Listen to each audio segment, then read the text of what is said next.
When a lot of people hear about wealth consciousness, they think wealth consciousness is just, a lot of people focus more on money. They just think wealth consciousness is knowing how money works, knowing how to invest it, knowing how to plan for it, knowing how to work hard for it, having the right skills, the knowledge, information, being the go-getter, the doing, being disciplined, and all of that.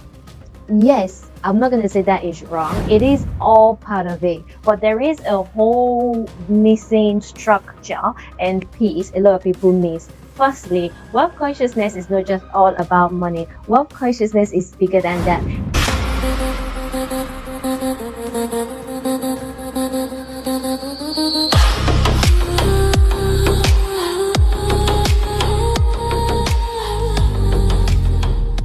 Hi, my name is Titilayo 3.8, and today we are going to be talking about wealth consciousness.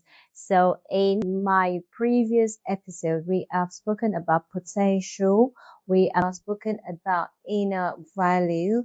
If you want to learn more about inner value, I want to really dive deeper and fully embody this. Then, sis, you need to sign up to my life reset workshop because this is where you can get the full information.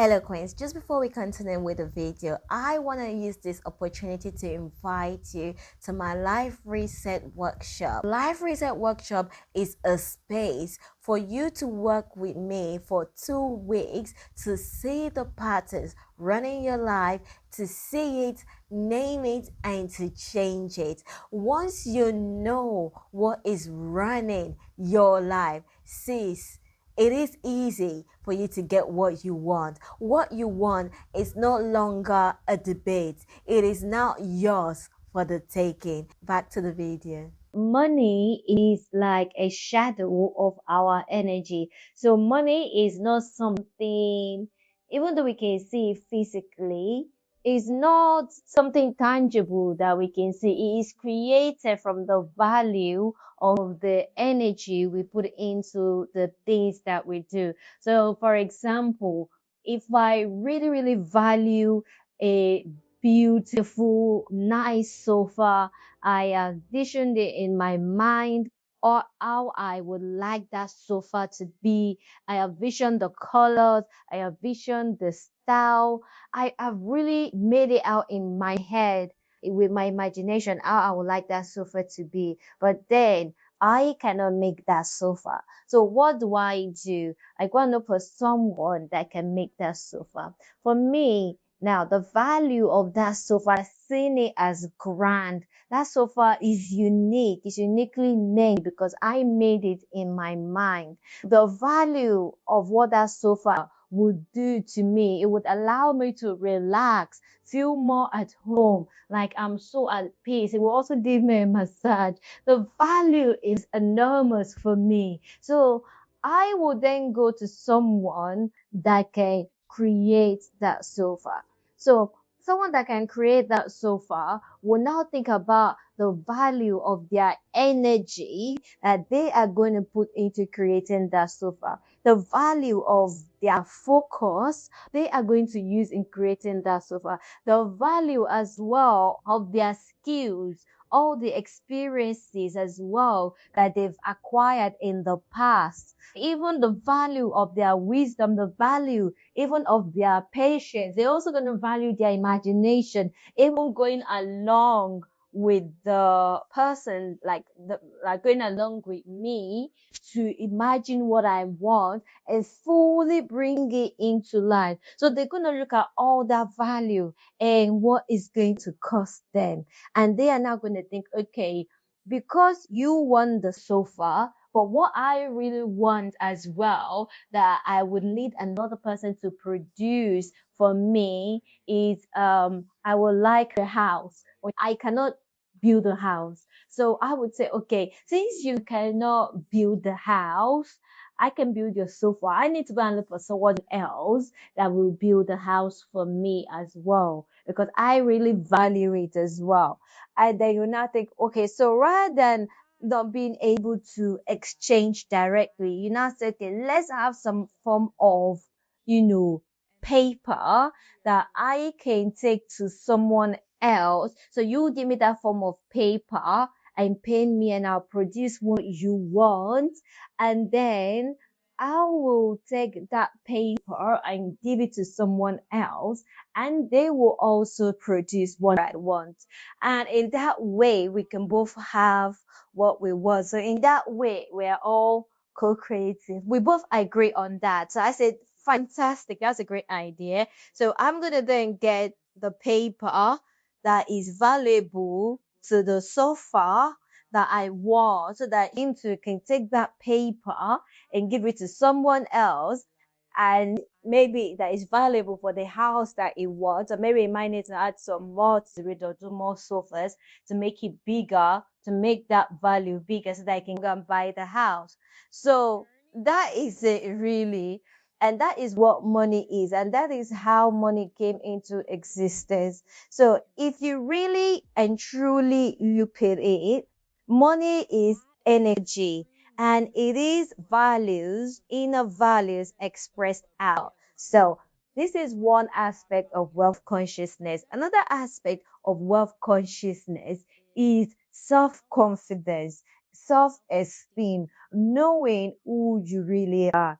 A lot of people know this that okay, maybe money is energy, and then they know that oh, they have abundance of energy, but they do not have that confidence to express that energy. They do not know who they are. They are just lost. They feel small. Even though they know that they can do certain things, they will be so timid to do it. You want to be so confident in yourself that you can actually do anything you put your mind to do because you have the potential already and you know what your desires are. And from the desires, you know what you value and you want to go for it. This is not where you go with force and push to the end. No, you just know that if I dedicate time, effort, and put my mind into it and then push it with my energy, this thing is going to work. Another part of wealth consciousness is being worthy, seeing yourself as worthy, seeing yourself as valuable. A lot of people think that they are not worthy to have what they desire, or they are not worthy to have something that is valuable because they feel like an imposter, because they don't know who they are. And this is where you need to start thinking that this energy that we are actually getting freely, we are getting this energy just because we are an extension of God. Another part of wealth consciousness is this one I had to learn it and start embodying it, which is receiving. A lot of people might have wealth consciousness in the sense of they have the energy, they know how to work with it because, they know who they are and they're very confident in using that energy and putting it to work. So what they do is they give, they use that energy in giving people, but then they are not receiving. So once they work with the things that they value and they put their energy into it, but the other exchange that they want to create that they value as well, they don't know how to go after it. That is when they start seeing themselves that, oh, that seems big, I cannot receive it. That's where their worthiness falls. That is where they start feeling a bit low with themselves, like, oh, I'm too small. I cannot receive it yet. I need to work so hard. I need to put a lot of my energy and suffer a lot before I can receive it. No, sis, as you are giving, as you put your hand out to give, you are also receiving. You might not be receiving directly from the person that is giving you, but the universe is also giving you back. It could be giving you back in forms of energy, or another person or something else is going to come to you through life anyway. and you are going to receive it back. However, you need to have an open mind to receiving. You cannot have wealth consciousness and be closed minded.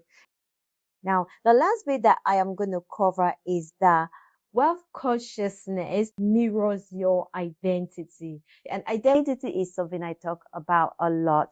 If you see yourself as someone that does not have enough energy all the time, if you see yourself as someone that is not worthy, someone that cannot do anything, someone that is not skillful, someone that cannot learn, someone that, however you see yourself, whatever belief, if you see yourself as someone that is poor in health, in money, in whatever, or you see yourself as disabled, whatever way you see yourself, that's what you are going to attract. You are not going to be able to see past that. The images of how you see or what you think about yourself is what your mind will be expressing to you. Your mind will not allow you to see opportunities. Your mind will not allow you to see your potential. Your mind will not allow you to see the people that can give to you. Your mind just blocks everything from you. And it's not like your mind is doing it intentionally. Your mind is just creating the mirror. Your mind is just creating the reflection because that is what you have put into your mind. So it's only when you start changing and upgrading your identity, that is when your wealth consciousness start to open up and increase. So this is why I'm inviting you. Join my life reset workshop. It is a big time eye opener that allows you to change your identity so easily. It allows you to fully know who you are, see your potentials, and start walking in the path that is meant for you.